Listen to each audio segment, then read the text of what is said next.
welcome to week 1 of our database warehousing management class.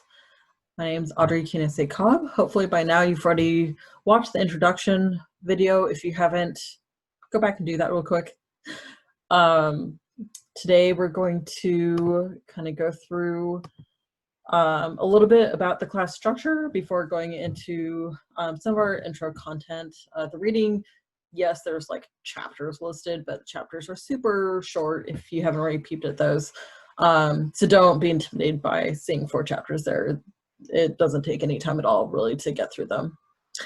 Okay, so first we're going to talk a little bit about the class and the syllabus of Canvas, and then about the big project that we have for the class.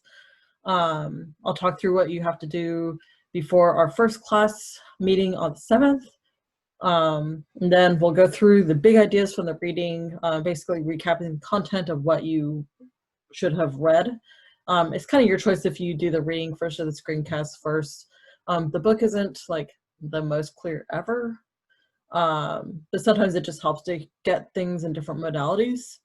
So hopefully you'll figure out which way you like better. And then talking about what is due for next week.